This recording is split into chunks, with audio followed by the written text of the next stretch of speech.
उहाँले थापा क्षेत्रीय समाजद्वारा आयोजित वंशावली किताब विमोचन कार्यक्रमका अध्यक्ष महोदय र यहाँ उपस्थित यो हाम्रो वंशावलीका सङ्कलक सम्पादक लेखक के भनौँ हाम्रो अङ्कल भण्डार थापा, हाम्रो अमरसिंह थापा प्रतिष्ठानका निवर्तमानै भनौँ निवर्तमान अध्यक्ष कृष्णबहादुर थापाज्यू, त्यसपछि गएर अब हाम्रो अङ्कल उहाँ नाम मैले बिर्सेँ, त्यसपछि उहाँ विश्वेश्वर थापा हुनुभयो, त्यसपछि गएर हाम्रो उहाँ केदार थापा, त्यसपछि हाम्रो उहाँ विष्णु विक्रम थापा। उहाँ चाहिँ अब हाम्रो रामदास अमरसिंह थापाको जेठो सुपुत्रका सन्तति मध्येका हुनुहुन्छ। उहाँ एकदम आदरणीय मान्छे हुनुहुन्छ उहाँ चाहिँ। र यहाँ उपस्थित सम्पूर्ण उहाँले थापा बन्धुहरूमा मेरो तर्फबाट हार्दिक अभिवादन छ। अरूभन्दा मैले 5 मिनट समय बढी लिन्छु। मैले इतिहासको बारेमा हामीले अलिकति जान्नुपर्छ। तपाईँहरू सबै यहाँ नयाँ पुस्ता चाहिँ भएको हुनाले तपाईँहरूलाई मैले अलिकति प्रशिक्षित पनि गर्नु पर्ने आवश्यकता छ क्या। यो हाम्रो यो अब जमघट अब आज अब हामीले के भनेदेखि यो समय के छुट्याएर अब आइसक्यौँ होइन। धेरै त मैले दिन्न, छोटो मिठो धेरै भनौँ कि फेरि तपाईँले सम्झाउनु पनि गाह्रो पर्छ होइन। धेरै जान्नको लागि अब किताबै पढ्नुपर्छ इतिहासका होइन। त्यो हामीसँग उपलब्ध छैनन्। सर्वप्रथम यो आज एउटा चाहिँ के भनेदेखि महत्त्वपूर्ण चाहिँ के भनेदेखि काम भएको छ। यो हाम्रो यो भनौँ न जसराम थापाका यी सन्ततिहरूको बारेमा चाहिँ अब अहिलेसम्मको चाहिँ अब सन्ततिहरू कहाँ के कसरी फैलिए र कतिसम्म अहिले हाम्रो जानकारीमा चाहिँ के भनेदेखि जब म उहाँसँग मैले कागजसँग कुराकानी गर्दाखेरि 2157 हाम्रा दाजुभाइहरूको चाहिँ यसमा चाहिँ के भनेदेखि वंशावली तयार भएको छ। 2157 भने अब धेरै नै हो। त्योभन्दा अगाडि अब हामीले अलिकति अगाडि पनि सुरु गरेका थियौँ। त्यो अलिकति अपुरै नै थियो वास्तवमा। तर यो चाहिँ के भनेदेखि अब करिब के भनेदेखि अब धेरै कुरो चाहिँ यसले समेटेको छ। यसको लागि के भनेदेखि अब हाम्रा लेखक महोदयले के भनेदेखि नमन गर्नै पर्छ। उहाँलाई के भनेदेखि हामी सबैले अझ फेरि मेरो तर्फबाट पनि एकचोटि उहाँलाई ताली पिटेर पुनः उहाँलाई अभिनन्दन गर्न चाहन्छु। र यो किताब लेख्ने क्रममा पनि उहाँको घरमा पनि म धेरैचोटि गएर उहाँले लेखेका त्यो पाण्डुलिपिहरू हेर्ने सल्लाह सुझावहरू दिने चाहिँ के भनेदेखि म करिब उहाँको घरमा 2 चोटि कि 3 चोटि म पुगेको छु। अनि उहाँ मेरो घरमा पनि 2 चोटि आउनु भएको छ अरू थापाहरू चाहिँ लिएर होइन। र अब यहाँ मध्ये के भने अब हाम्रो अध्यक्षजी पनि के भने अब हाम्रो घरमा आएर छलफल चाहिँ अब हामीले धेरै गरेका छौँ। अब यो सबभन्दा पहिले अब हामीले बुझ्नुपर्ने कुरो चाहिँ के छ भन्नु होला भनेदेखि अब बगाले थापा अब पछि परेका छौँ भनेर हामी भन्छौँ। पछि बगाले थापा मध्येको नि सबभन्दा पछि परेका चाहिँ यो सिन्धुली यो दशरथ थापा के भनेदेखि यो ज्येष्ठ सुपुत्र र के भनेदेखि कान्छा सुपुत्र डम्बरसिंह सरदार डम्बरसिंह थापा र अडिमर्दनका सन्तान चाहिँ के भने सबभन्दा पछि परेका थापाहरूमा पनि म यहाँ चाहिँ के भनेदेखि अब म त अलिकति अन्तर्राष्ट्रिय संस्थामा प्रोजेक्टतिर काम गरिरहेको मान्छे हेर्नु होइन। म त खालि बाहिर हेर्ने देश विदेशतिर अब घुम्ने र त्यसपछि कम्युनिटीतिर गएर अब काम गरेर त्यस्तो काम थियो। अनि अब मैले त्यो कति यस्तो काम गर्ने भन्ने मेरो मनमा आयो क्या। अनि चाहिँ अनि मैले काठमाडौँमा चाहिँ किन अब यतै बस्नु पर्यो भनेर अनि म काठमाडौँ बस्न थालिसकेपछि जब मैले अब पिएचडी गरिसकेपछि अब यो झोला बोक्ने भन्दा अब यी बसेर अब विश्वविद्यालयतिर पढाउनु पर्यो भनेर के भनेदेखि म चाहिँ विश्वविद्यालय जोइन गरेँ र त्यहाँ म पढाउन थालेँ। अनि म काठमाडौँमा अब रेगुलर यी बस्यो अब जाहिर यी भयो क्या अरे होइन। यी भइसकेपछि के भनेदेखि अब सम्पर्क अलिक मेरो बढ्न थाल्यो कि बगाले थापाहरू यहाँको चाहिँ के भनेदेखि धेरै सम्पर्क बढिसकेपछि अब धेरै यहाँ चाहिँ वंशावली चाहिँ निस्किसकेर छ होइन। धेरै अब हाम्रो अब वसन्तबहादुर थापाले धेरै मिहिनेत गरेर उहाँले अब उहाँहरू सबै मिलेर चाहिँ यहाँ चाहिँ तयार भएको र अरूका पनि के धेरै अब भनौँ न तयार भएको रहेछ होइन। अब हाम्रो क्षेत्रको बारेमा केही पनि लेखिएको छैन हेर्नुहोस् होइन। अनि त्यो लेखिसकेपछि अनि त्यहाँबाट मलाई यसो के भनेदेखि अचम्म लाग्यो होइन। अब हाम्रो सिन्धुली गढीमा के भनेदेखि सबभन्दा पहिले चाहिँ के भनेदेखि 1824मा अङ्ग्रेजले के धुलो चटाउने चाहिँ के भनेदेखि अब तोबा बनाउने के भनेदेखि अब हाम्रा पुर्खा होइन। हाम्रो पुर्खाको योगदान धेरै छ। भलै त्यो इतिहासमा के भनेदेखि हाम्रो पुर्खाको नामै छुट्याएको छ, छुट्याइदिएका छन् क्या। खालि वंशु गुरुङको नाम र त्यसपछि अर्को एकजना के भनेदेखि अब चन्द्रप्रसाद उपाध्यायको नाम मात्रै छ होइन। र त्यसपछि एकजना पर्साईको नाम चाहिँ अब त्यहाँ आउँछ। र जो चाहिँ के भनेदेखि जसले चाहिँ के भनेदेखि अब त्यत्रो चाहिँ योगदान गरेर त्यहाँ पहिला सिन्धुली गढी चाहिँ के भनेदेखि त्यो सेन राज्यको अन्तर्गत चाहिँ पर्ने थियो। अनि सेन राज्यको चाहिँ यो सिन्धुली गढी चाहिँ के भनेदेखि उताबाट आउने चाहिँ दक्षिणबाट आउने मेन गौडा हो त्यो चाहिँ सजिलो बाटो त्यताबाट अब काठमाडौँदेखि हिँडेर आए पनि अब हामी 2 दिन आइपुग्छौँ अनि विदेशीहरूलाई किन 3 दिन 4 दिन आएको त्यो पनि अब आउनु सक्ने अवस्था कोसिस किनार बाटो पनि नभुलिने हेर्नुहोस् सफा खालको चाहिँ के भन्छ बाटो त्यस कारण यो चाहिँ के भन्छ जहिले पनि जति अब यहाँ चाहिँ काठमाडौँ उपत्यकामा हमला भए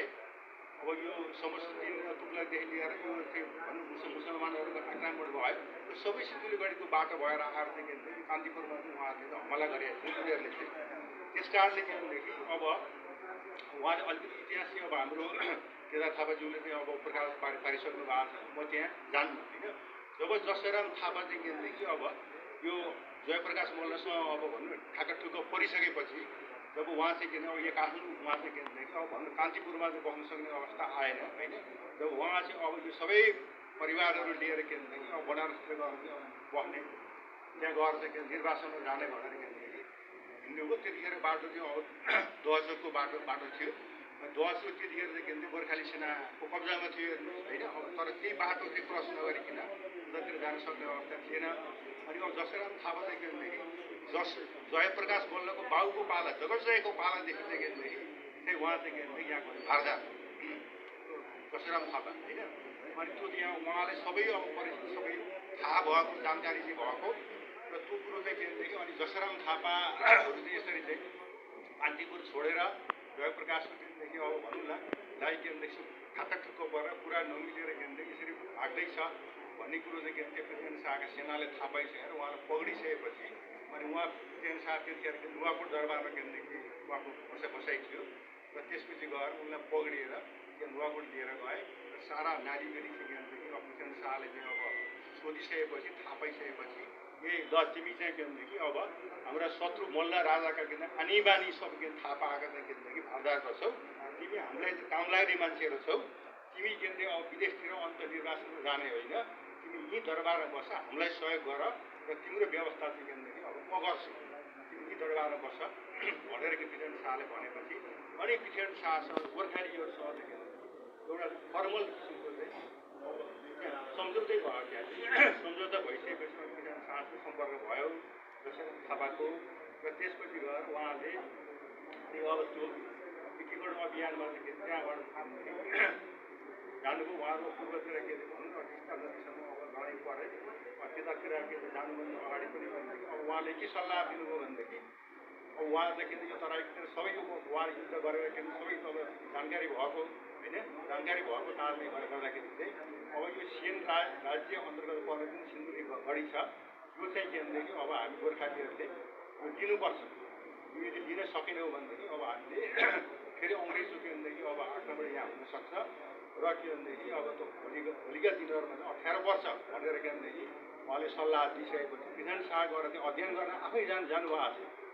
मलाई जानकारी भएअनुसार कतै देखिया पनि छ त्यो कुरो मैले किताबमा लेखा पनि छु 6 महिना उहाँ त्यहाँ बसेर सबै त्यहाँको आवा जाति बोलहरू सबै बुझेर होइन त्यो चाहिँ डम्बरसिंहकै घरमा चाहिँ अमारतिर चाहिँ अब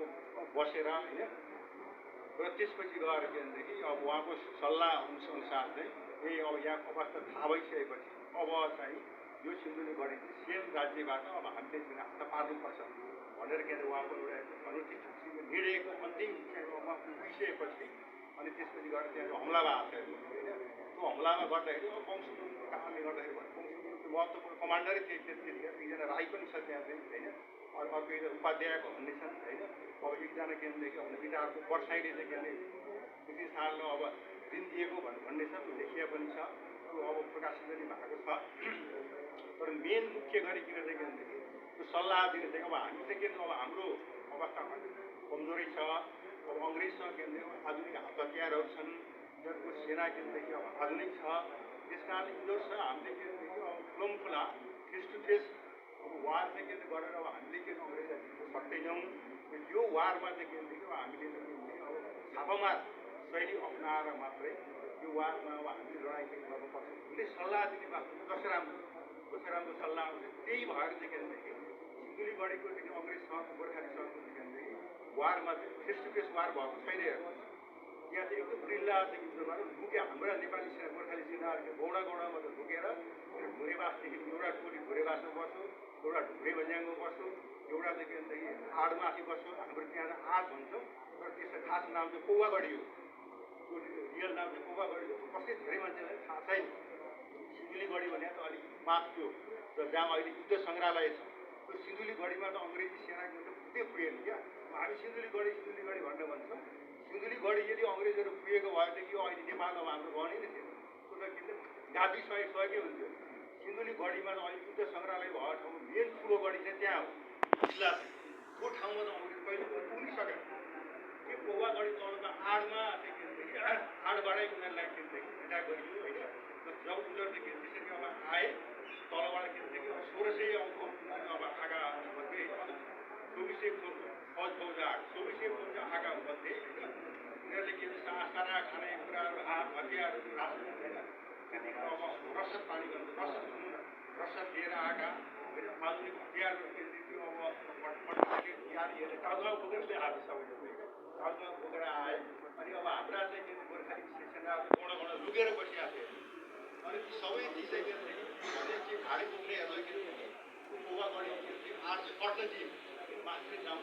पट्टजी निगरानी जब उनीहरू पटिसकिसकेपछि अनि त्यसपछि गएर के अङ्ग्रेजी सेनाले के आड मुनि घुर्यो भने चाहिँ के पार गरेर विषयमा चाहिँ आड मुनि के अब त्यो आडमा आउने त्यो अत्याध बाधै छैन। उता खनिखर पहिरो छ, उताबाट पश्चिमतिरको भाग त झन् त्यहाँ झन् ठुलो पहिरो सिस्नो भारी घरदोर जङ्गल होइन। अब हामीले थाहा पाउँदा अहिले चाहिँ जङ्गल छ, त्यतिखेर कस्तो चाहिँ अब जङ्गल छिमेलाई अनि माथि अग्ला र अरिहल्का होला। अनि त्यसपछि उहाँहरूको अब हामी छ गोर्खाली कि अब एउटा भेत्रो थियो भगवान होइन, खुकुरी बुढा तरवा होइन, र त्यसपछि भगवान अनि अब हाम्रो प्रकारले के गरे भनेदेखि अब अनि त्यो पाहाड आयो। पहिले त अब ढुङ्गा लडाए, ढुङ्गा लडाइदिँदाखेरि के थियो अब त्यो अब होइन स्लोमा त होइन ढुङ्गा त्यो अब जति अब ढुङ्गा घडी सबैले खेती प्रयास एकदम त्यहाँदेखि यति साम्रो ठाउँ छ, त्यत्रो सेना त्यहाँ एकत्रित भएर के थियो मासमा के फोर्टिफाइड गरेर बसेको थियो। उहाँले पनि त्यहाँ खेती गऱ्यो। अनि त्यसपछि गोलोमा दिएमा हाले त्यत्रो यता चिलाउनेको हरेक चिलाउनेको गोला चाहिँ एउटा दुइटा के अलिअलि गोला हाल्यो। सारा गोलामा अब राखिसकेको अब अङ्ग्रेजी सेना फल्किँदै देखिने होइन। अनि भाग्नु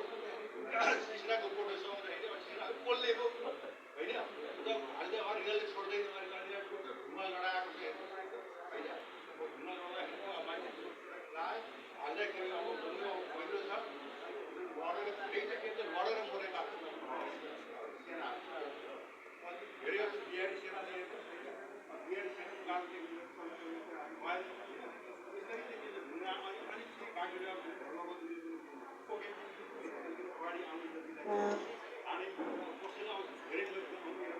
कुकुरीले बजाए, तरवारले बजाए, घोडाले बजाए।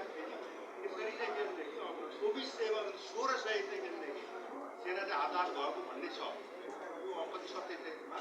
इतिहासकारहरूले त्यसरी लेखेका छन्। मैले आफ्नो किताबमा त्यो कुरो लेखेका छु। अब हाम्रो नेपाली सेनाहरू अब धेरै थिएन। अब हाम्रो भारतीय सेनाहरू थिए, तिनीहरूले अब गोर्खाली सेनाहरू अब हताहत भएको भन्ने चाहिँ अब त्यहाँ दर्ज देखिएको है। यसरी चाहिँ के भनेदेखि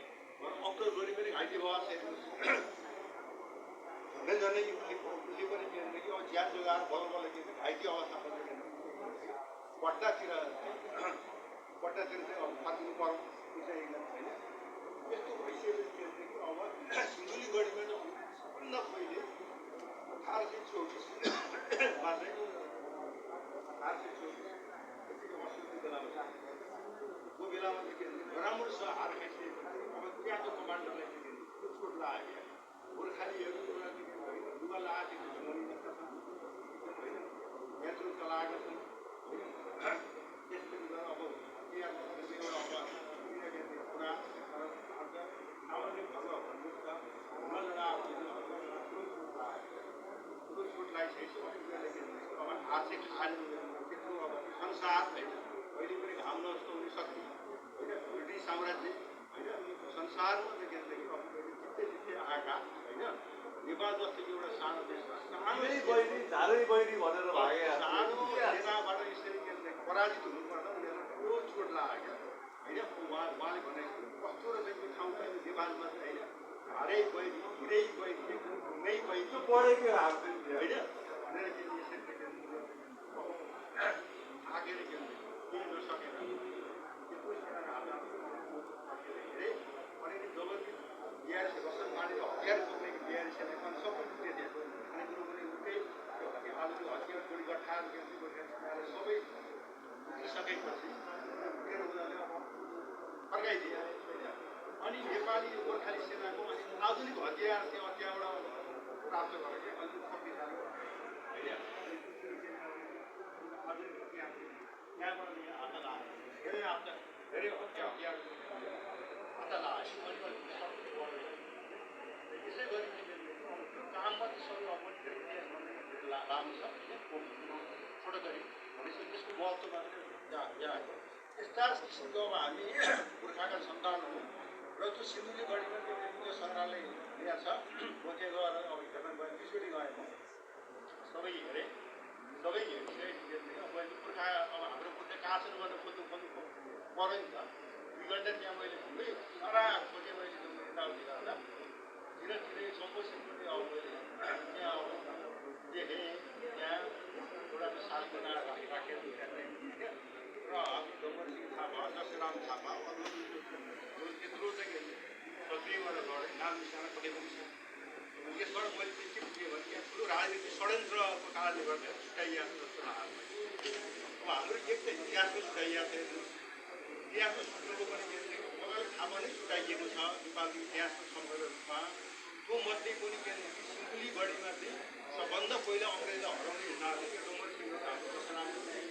धेरै भयो शत्रु पक्षले इतिहासकार नेपालको इतिहासदेखि नै पहिला अङ्ग्रेज इतिहासकार नै हुन्